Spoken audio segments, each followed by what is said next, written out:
To discuss the Bangladesh situation, we have Professor Sanjay Bharadwaj joining us, School of International Studies, JNU. Thank you, sir, for joining us. In fact, I wanted to ask you that if after yesterday's verdict, Bangladesh appeared calm but very tense today. With such a heavy security presence on the streets, what does this really tell us about the mood in the country and the government's concerns? What should we make out of it? Thank you for the invite. And Dhaka is calm. It is not because the people they accepted the verdict. It is because they have there are highly deployed army, and you can say that BGB people all over the country. So it is not allowed the people to come out. This is one. The second thing that Awami League cadre, they have also called for the Dhaka or Bangladesh Bandh, or they have gone for the strike from today onward to 21st. So it is calm. The people are not coming. People are afraid that because there are order that if you will see anybody is any protest, anything, then you can shoot on the street. Or this kind of measures, authoritarian, coercive measures will definitely bring the peace, but the peace should come from the inner side, not by the force, by the gun.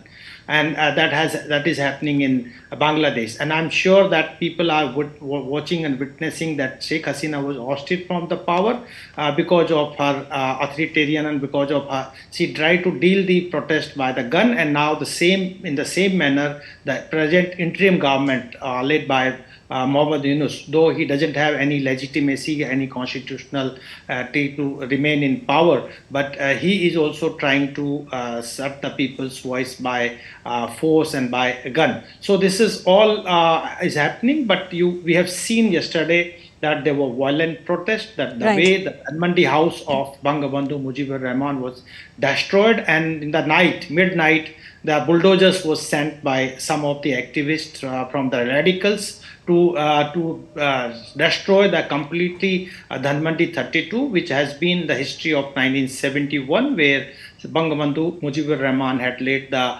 movement to get freedom from Pakistan's army's atrocities. So now I think what the Pakistan army used to do in Bangladesh, now the radicals with the syndicate and with the caucus, they are also trying to shut the voice of the liberal democratic people in Bangladesh, and they have already banned Sheikh Hasina and his political party Awami League to do any political activities. So this is all unfortunate. The people have sacrificed for the democracy, for secularism, for the inclusive culture, but now these are somehow faded away by the authoritarian and radical approach of the present interim government.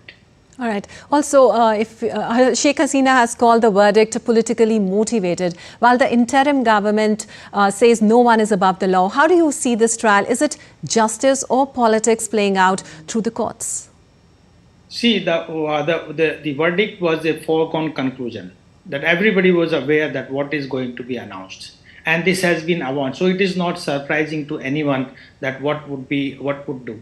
But the issue is that the ICT, which was constituted, revived by Sheikh Hasina herself in 2009 onward, had now is become vindicative, because this ICT is appointed and led by interim government of Mohammad Yunus, and Mohammad Yunus doesn't have any constitutionality, as I said, that doesn't have the legitimacy. If the verdict would have come by a elected government, under free and fair elections, and they would have gone for the trial and come out with the verdict, it may be accepted to the people, but this is not accepted, because this is vindictive, this is all politically motivated, and I think that all the world, including India, should go with the merits of this verdict and take the actions accordingly, because anybody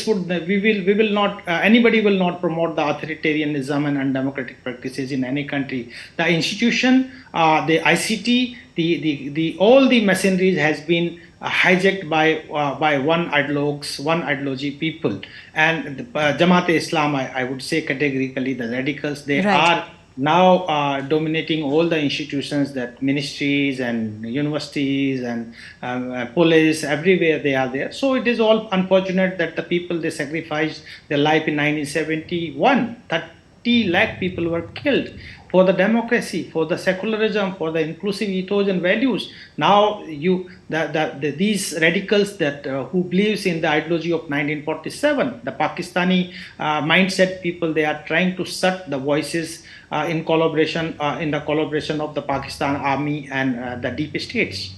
Right. Also, sir, if we talk about United Nations and its reaction, it says that verdict against Sheikh Hasina is important step for the victims, but regrets the death penalty. What do you feel about that?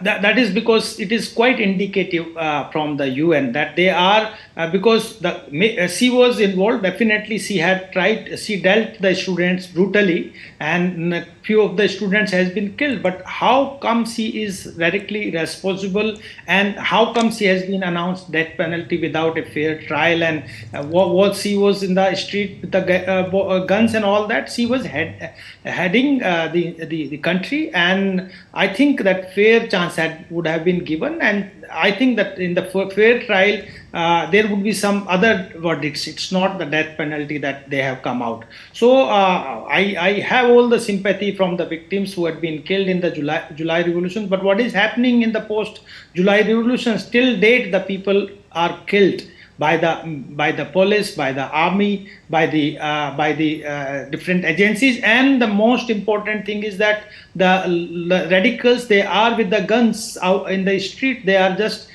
stopping everyone forcefully, or killing the people and minority communities. They are forced to flee. They are persecuted, and there are a number of cases reported in Bangladesh. So it's all anarchic situations, and I'm sorry that I never believed that Bangladesh would go in that way. Who had sacrificed, who had fought for the freedom and for the democracy and for the inclusivity.